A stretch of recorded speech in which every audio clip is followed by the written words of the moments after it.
Hello everyone, this is Mohit and I'm going to start my YouTube channel that is What About English.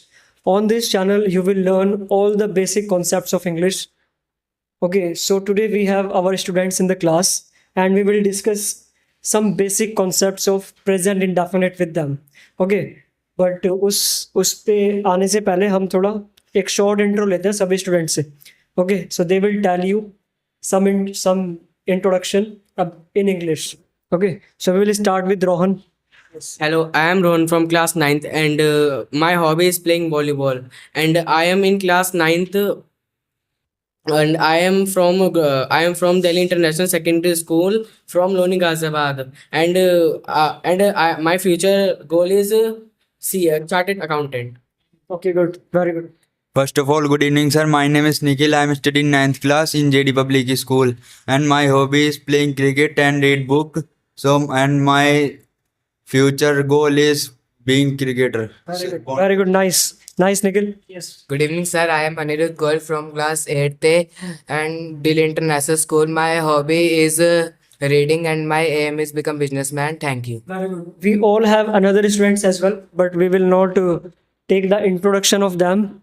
But we will ask them some questions about present indefinite tense. Okay, so first, my question is to Rohan. He will tell us what is present indefinite in English. Okay, yes. So, present indefinite shows that universal truth, daily facts, and habits. And there is a rule of present indefinite is first of all subject plus first form of verb with s or es and plus object. Okay, very good, nice. Now Nikhil will tell us something about present indefinite in Hindi. कि present definite होता क्या है, थोड़ा हिंदी में हमें बताएंगे. Yes. Present definite हमें show करता है हमारे भैया ऐसे अब हमें निखिल बताएंगे कि प्रेजेंट डेफिनेट हिंदी में क्या होता है. यस, प्रेजेंट डेफिनेट हमारा रूटीन दिखाता है, फैक्ट दिखाता है, मतलब जिसके लास्ट में ता है ती है आते हैं. फॉर एग्जाम्पल जिसके लास्ट में ता है ती है, मतलब ये हमारी हिंदी की लैंग्वेज में अगर हम देखें तो ता है ती है मिलता है. अब ये ता है ती है क्या होता है, थोड़ा इससे बात कर लेते हैं. ता है ती है का मतलब होता है कि जिन सेंटेंस के लास्ट में ता है ती है, जैसे कि वह पढ़ता है, हम इंग्लिश सीखते हैं, हम स्कूल जाते हैं, ये सारे प्रेजेंट डेफिनेट के एग्जाम्पल हैं. अब हमें अनिरुद्ध बताएंगे कि प्रेजेंट डेफिनेट का सिंपल स्ट्रक्चर क्या होती है.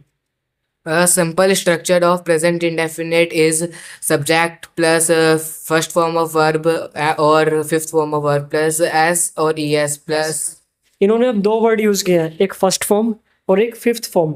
अब फर्स्ट फॉर्म और फिफ्थ फॉर्म में डिफरेंस क्या होता है ये बताएंगे हमें रोहन. सिंपली फर्स्ट फॉर्म में मतलब उस चीज का यूज होता है जैसे सिंपल, और फिफ्थ फॉर्म में जैसे एस या लगा दिया हमने वर्ब के लास्ट में एस लगा दिया या फिर उसे सिंपल छोड़ दिया. हाँ, वेरी गुड. अब थोड़ा मैं और क्लियर कर देता हूँ. फर्स्ट फॉर्म हम यूज करते हैं प्लूरल सब्जेक्ट के साथ और फिफ्थ फॉर्म हम यूज करते हैं सिंगुलर सब्जेक्ट के साथ. अब ये सिंगुलर और प्लूरल सब्जेक्ट क्या होता है ये हमें बताएंगे निखिल कि सिंगुलर सब्जेक्ट क्या होता है, प्लूरल सब्जेक्ट क्या होता है. यस. सिंगुलर वो होता है जो हमें एक के लिए लगाते हो, प्लूरल वो होता है जो मतलब एक से ज्यादा के लिए लगाते वेरी गुड. जो एक के लिए वो सिंगुलर, जो एक से ज्यादा के लिए वो प्लूरल. अब इसके एग्जांपल हमें अनिरुद्ध देंगे. कुछ सिंगुलर के एग्जांपल्स कौन कौन से हैं. यस अनिरुद्ध. जैसे boy, a book, a chair, etc. हाँ, इनको और थोड़ा मैं क्लियर कर देता हूँ. ही, शी, इट या किसी का नेम, इन्हें हम सिंगुलर सब्जेक्ट कहते हैं. प्लूरल सब्जेक्ट बताएंगे हमें शिवम बताएंगे. हमारे साथ शिवम भी है. यस शिवम.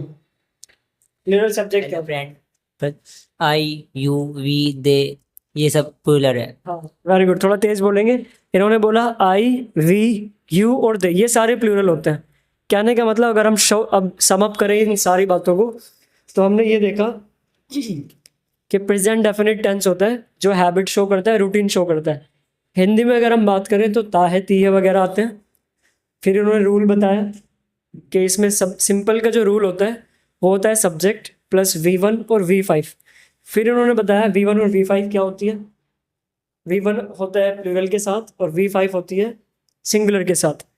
फिर इन्होंने बताया हमें कि सिंगुलर और प्लूरल में क्या डिफरेंस होता है. सिंगुलर होते हैं जब हम एक की बात करते हैं, प्लूरल होते हैं जब हम एक से ज़्यादा की बात करते हैं. ठीक है. अब हम कुछ एग्जाम्पल लेंगे मैं कुछ एग्जाम्पल बोलूँगा हिंदी में और ये सब उन्हें ट्रांसलेट करेंगे इंग्लिश में, ठीक है। इसकी हेल्प से आपको और थोड़ा क्लियर हो जाएगा कि प्रेजेंट डेफिनेट को हम ट्रांसलेट कैसे करते हैं। ओके, जैसे फर्स्ट सेंटेंस है मुझे पता है, I know. आई नो, तुम्हें पता है, You know. यू नो, हमें पता है, We know. We know. अब देखो इन्होंने तीनों ने बोला आई नो, यू नो और वी नो, मतलब तीनों में जो सब्जेक्ट था वो आई, वी और यू था, और हमने उनके साथ कौन सी फॉर्म यूज़ की, फर्स्ट फॉर्म। अब हम कुछ एग्जांपल लेंगे सिंगुलर के। सिंगुलर में क्या होगा, हम वर्ब के साथ या तो एस ऐड कर देंगे या ई एस ऐड कर देंगे। जैसे हमने कहा उसे पता है, कुणाल इसकी इंग्लिश बताओ, उसे पता है, He knows. He knows. इन्होंने वर्ब के साथ क्या लगाया, एस लगाया, क्यों, क्योंकि सब्जेक्ट क्या है, सिंगुलर है, तो ये सिंगुलर का एग्जांपल था। मैंने कहा मेरे भाई को। स्टूडेंट्स, आज हमने क्या सीखा, थोड़े बहुत बेसिक कॉन्सेप्ट सीखे हैं प्रेजेंट डेफिनेट के, लेकिन अभी ये जो क्लासेस हैं ऐसे ही कंटिन्यू रहा करेंगी और हम ऐसे ही वीडियोस डाला करेंगे, जिससे क्या हो कि हम जो क्लास में डिस्कस करते हैं वो थोड़ा बहुत आपको भी उस चीज़ की नॉलेज हो। Okay, so keep watching this channel. Its name is What About English. It is a English learning platform. You can clear your all doubts here. Okay, so thank you, bye, take care, we will meet in the next class. Bye.